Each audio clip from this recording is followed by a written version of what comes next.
வணக்கம் நண்பர்களே. கார்த்தி ரேவதி சீரியல் சும்மா பரபரப்பாக போயிட்டு இருக்குன்னே சொல்லலாங்க. பரபரப்பான கட்டத்தில் பார்த்தோன்னா நம்ம ரேவதி குளத்தில் விளக்கை விட்டுறாங்க.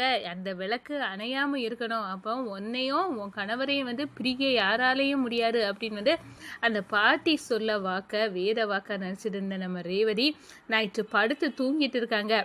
ஒரு கட்டத்தில் பார்த்தோன்னா என்ன அந்த விளக்கு அணைஞ்சிருக்குமோ அப்படின்னு ஒரு பயம் வருது. அதை நம்ம கார்த்திகிட்ட சொல்லாமல் கொள்ளாமல் வீட்டை விட்டு ஓடுறாங்க. ஓடி போய் அந்த விளக்கை பாதுகாக்கிறாங்க. அணையாமல் அதை அப்படியே பிடிக்கிறாங்க அந்த விளக்கை.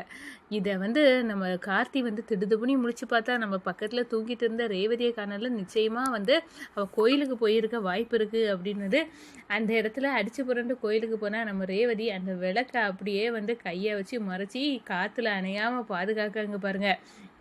என்ன ரேவதி, இந்த நேரத்தில் நீ இங்கே ஓடி என்ன பண்ண? மாமா, இந்த விளக்கு காற்றுல அணைஞ்சி நம்ம ரெண்டு பேரும் உறவை பிரிஞ்சிடக்கூடாது. ஒரு நொடி கூட நான் உங்களை பிரிஞ்சிருக்க கூடாது அப்படின்னுக்காக தான் நான் இப்போ இந்த விளக்கை அணையாமல் பாதுகாக்கிறேன் அப்படின்னு சொல்கிறாங்க. ரேவதி, கண்டிப்பாக உன்னையும் என்னையும் யாராலையும் பிரிக்க முடியாது.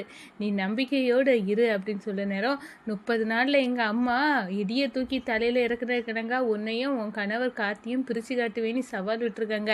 அவங்க என்ன வேணாலும் பண்ணுவாங்க மாமா. எனக்கு இனிமேல் உங்களை பிரிஞ்சு ஒரு கணமும் இருக்க முடியாது அப்படின்னு அந்த இடத்துல சொல்லிக்கிட்டு நம்ம கார்த்தியை கட்டி பிடிச்சி அழுறாங்க ரேவதி. அதை பற்றி தாங்க இந்த வீடியோக்குள்ளே பார்க்க போகிறோம். அதுக்கு முன்னாடி சேனலுக்கு லைக் அண்ட் சப்ஸ்கிரைப் பண்ணுங்கள் ஃப்ரெண்ட்ஸ். பக்கத்தில் இருக்க பெல் ஐக்கானையும் கிளிக் பண்ணுங்கள். அப்போ தான் நான் போடுற ஒவ்வொரு வீடியோவும் நோட்டிஃபிகேஷனாக உங்களுக்கு கிடைக்கும். வாங்க ஃப்ரெண்ட்ஸ், வீடியோக்குள்ளே போகலாம்.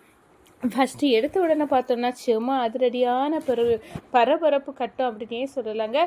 ஆடி பெருக்கு அதுக்காக குளத்தில் விளக்கு ஏற்றி விட்டால் கண்டிப்பாக அது அணையாமல் இருந்தால் கணவன் மனைவி உறவுக்குள்ளே எந்த பிரச்சனையும் வராது. யாராலேயும் அவங்களுக்குள்ளே பிரிவை உண்டு பண்ண முடியாது அப்படின்னு அந்த இடத்துல நினைக்கிறாங்க. ஒரு கட்டத்தில் நம்ம ரேவதியும் அந்த விளக்கை வாங்கி குளத்தில் விடுறாங்க. நம்ம விட்டுக்கிட்டு வீட்டுக்கு வந்தாச்சு. ஆனால் அது காற்றுல அணைஞ்சிருக்குமோ அணையலையோ அப்படின்னு ஒரு பயம் நம்ம ரேவதிக்கு மனசில் வருது. திடுதுப்புனி உறங்கிட்டு இருக்காங்க.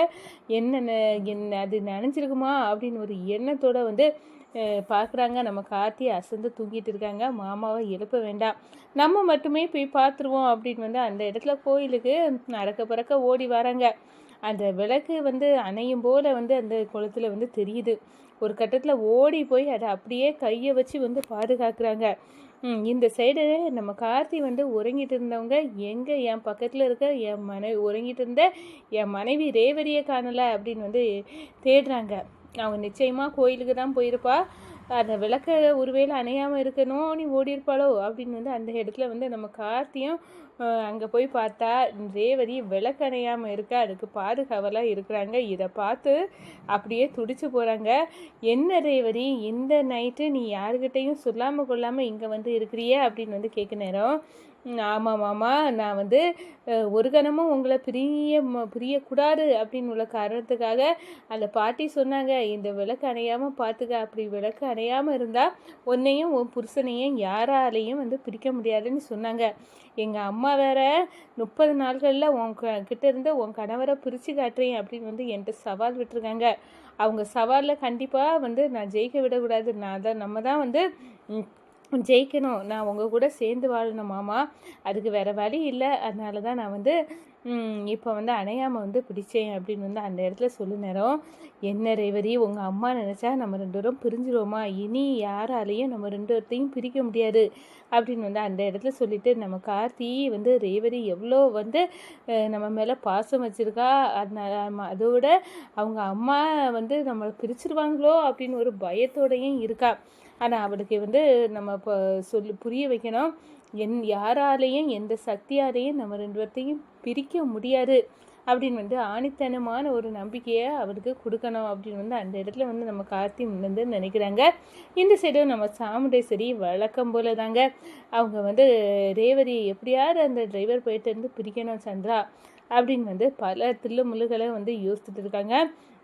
அவங்க எடுக்கக்கூடிய ஒரு பகடக்கா தான் கும்பாபிஷேகம். ராஜராஜாவை அனுப்பக்கூடாது, நம்ம கும்பாபிஷேகத்துக்கு என் புருஷனை கையால் நடக்கணும், சிவனாண்டி கையால் அப்படின்னு செக்கை போட்டு வந்து நம்ம சந்திரா வந்து நகர்த்துறாங்க. அக்கா அந்த டிரைவர் பையனுக்கு ஆசையே வந்து அவங்க தாத்தா சொன்ன வாக்கும்படி மாமா ராஜராஜ மாமா கையால் கும்பாபிஷேகம் நடத்தணுன்னே அதை அந்த நடத்த விடக்கூடாதுக்கா நம்ம செக்கு வச்சு கண்டிப்பாக அந்த கும்பாபிஷேகத்தை வந்து அவரை போக விடாமல் தடுத்து ராஜசேதுபதி கொடுத்த வாக்கு நிறைவேற்ற முடியாமல் அவர் வந்து பஞ்சாயத்து கூட்டத்தில் சொன்னது மாதிரி கோயில் முன்னாடி அவன் தூக்கில் தொங்கி கிடக்கணுங்க்கா அப்படின்னு வந்து அந்த இடத்துல வந்து ஸ்கெட்சை போட்டு அடிக்கிறாங்க அப்படின்னே சொல்லலாம்.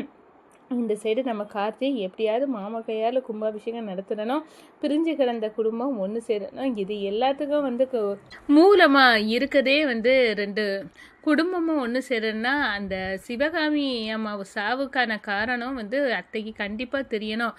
அப்போ அதில் உள்ள உண்மை தெரிஞ்சால் கண்டிப்பாக எங்கள் தாத்தா பாட்டி எங்கள் குடும்பம் மேலே இருக்க பகை வந்து மாறும் அப்படின்னு வந்து நம்ம கார்த்தி உண்மையை கண்டுபிடிக்க முயற்சியில் வந்து தீவிரமாக வந்து இறங்கிட்டாங்க அப்படின்னே வந்து சொல்லலாங்க.